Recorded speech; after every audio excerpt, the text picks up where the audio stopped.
You ever get that feeling, that nagging sense that, well, big decisions, especially about money, our money, are happening somewhere behind a curtain? Oh, absolutely. That feeling of being kept in the dark, it's unsettling.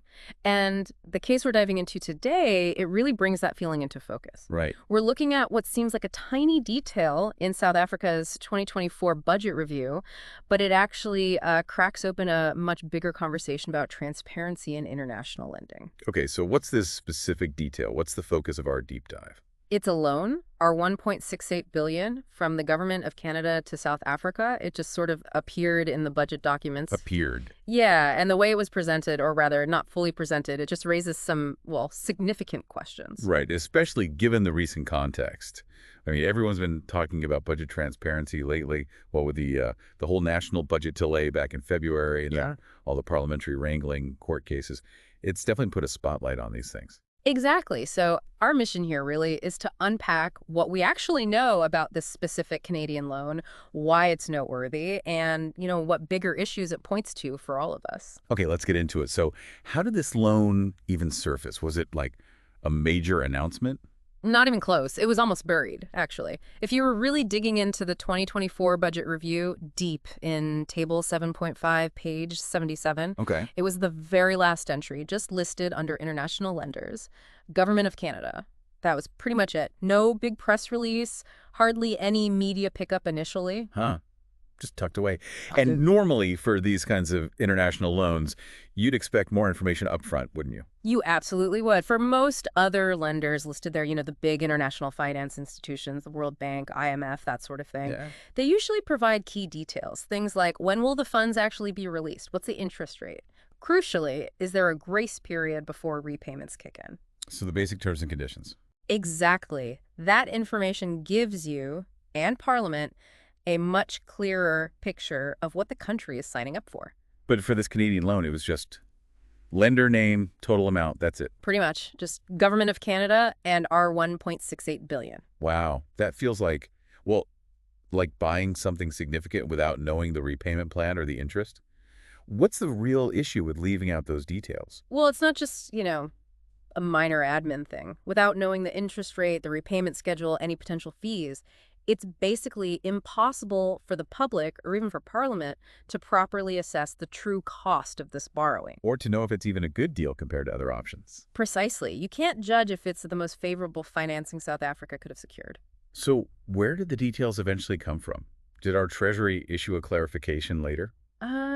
No, interestingly enough, the key information actually came out of Canada. Canada. Yeah. The Canadian Prime Minister made an announcement, and details popped up on the Canadian government's official website. And when did this happen? Get this, about 4 months after the South African Parliament had already approved the budget containing that loan line item. 4 months later.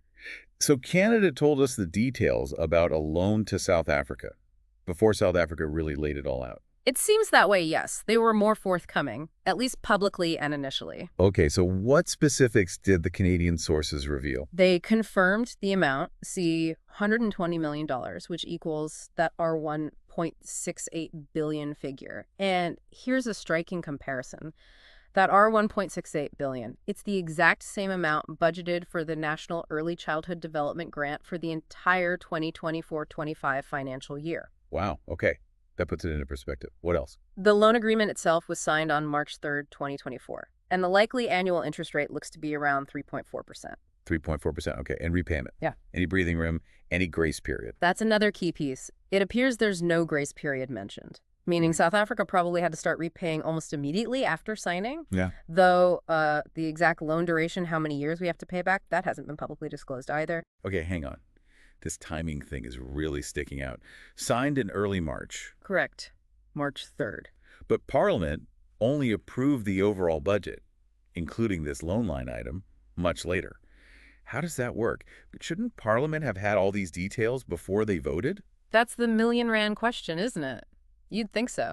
Parliament had, well, several months between that signing date and the final budget approval.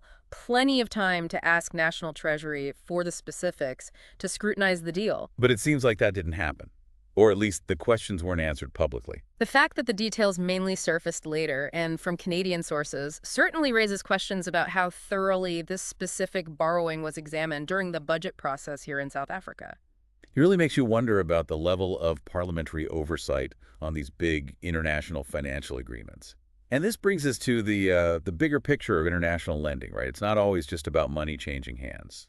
No, definitely not. There's a long history globally of concerns about developing countries potentially finding their policies influenced, sometimes subtly, sometimes not so subtly, by the conditions attached to loans from international official lenders. Whether it's a bilateral loan, like this one directly from Canada, Right. Government to government? or from multilateral institutions like Yeah. the World Bank or the IMF, Hmm. which are owned by many countries, debt can come with strings attached. It can. And this ties into a broader pattern we seem to see in South Africa regarding borrowing from these international bodies, let's say, a general lack of transparency. How so? Well, there appears to be a tendency for the government, specifically the Treasury, to sort of unilaterally decide to borrow, negotiate the terms, sign the agreements, often without deep parliamentary involvement during the negotiation phase. In it. And then, crucially, the full details, the actual loan agreements, the specific conditions, any prior actions required, aren't always proactively released to the public. Prior actions. What exactly does that mean? Think of it like homework the lender gives the borrower. Before they actually release the money, the borrowing country might have to prove they've already done certain things, maybe pass a specific law, change a regulation, something like that. It's a commitment made beforehand. Okay, got it. And you mentioned there are other examples where this lack of transparency has been an issue. Yes, unfortunately. Take the new development bank, the BRICS Bank. There have been cases where interest rates on loans seem to change after the loan was dispersed without a clear public explanation. Which obviously affects the total cost of the debt. Hugely. When you're talking billions, even small rate changes matter. Those things need scrutiny. What else? Then there's the French Development Bank, the AFD. South Africa's borrowing from them has been increasing. We took a significant loan for the energy transition in 2022, for example. Okay. But there hasn't really been a clear public assessment or appraisal of how effective that previous borrowing was before taking on more debt from the same source. It feels a bit like borrowing on repeat without checking if the last loan actually worked as intended. Right. Accountability seems lacking there. And it's not just about them not volunteering information, is it? Sometimes they seem evasive even when asked directly. That's a critical point. The 2022 loans from both the French AFD and the German Development Bank, KfW, are probably the starkest example. What happened there? Initially, when members of parliament asked the Treasury point blank if there were conditions attached to those loans, the answer was basically no. But that wasn't true. It wasn't the full story. An organization, the Institute of Economic Justice, actually had to use PIIA, the Promotion of Access to Information Act, basically take legal steps Wow. to force the release of the actual loan documents. And guess what? There were conditions. There were legally binding prior actions the government had committed to, things related to increasing competition in the energy sector and making sure South Africa's climate actions align with the Paris Agreement.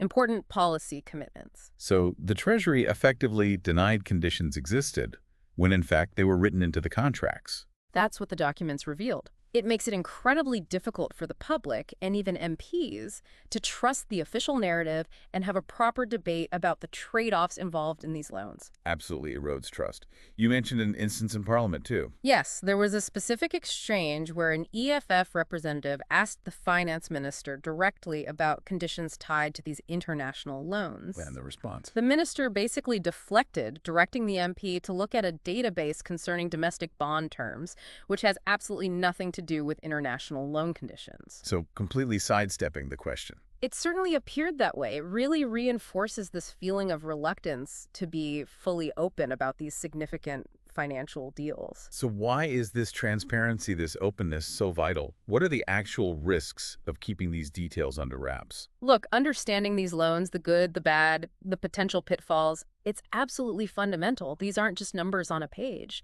They shape our economic future. They can influence policy choices for years to come. So public understanding is key.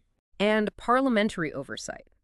A strong parliament asking the tough questions and having the power to approve or reject these deals before they're signed is a critical safeguard. It ensures these agreements are genuinely in the country's best interest. Without that transparency, you can't have informed public debate, you can't have proper accountability. And it sounds like we wouldn't be alone in demanding that level of oversight. Other countries do this. Oh, definitely. More than 50 countries around the world actually require their parliaments to formally approve or ratify loans from these big international financial institutions before they become binding. So it's not some radical idea. Not at all. It's considered good practice in financial governance internationally. South Africa implementing something similar would actually bring us more in line with global norms. And this whole issue seems increasingly urgent, doesn't it? Given how much South Africa seems to be relying on these international lenders lately. That's a really important point.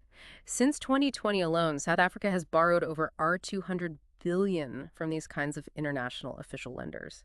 Our 200 billion. That's a staggering amount. It is. It's a very significant chunk of our national debt. And this reliance isn't slowing down. It's expanding now to fund major initiatives like the just energy transition, public infrastructure projects. So the borrowing is increasing, the stakes are getting higher. If we don't have that transparency, that proper scrutiny, what's the ultimate fear? What's the real danger? The fundamental risk, really, is that without knowing the full terms and conditions, without proper oversight, we could slowly, perhaps unintentionally, surrender aspects of our policy sovereignty. Meaning we could find our national policy decisions on energy, on climate, on social spending, increasingly shaped or constrained by the requirements of unelected, unaccountable international institutions, rather than by our own democratic processes and national priorities. So going back to where we started, this Canadian loan, our $1.68 billion, seemingly just one line item, Yeah.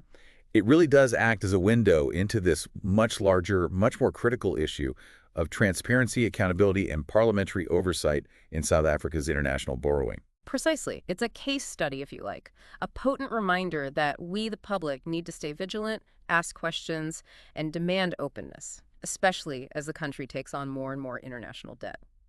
Okay, let's leave our listeners with this thought then. As South Africa leans more heavily on these international loans, what questions should you be asking? What should you be looking out for regarding these financial deals and their potential impact, not just on the economy today, but on the country's direction and independence long into the future? Definitely something worth thinking about.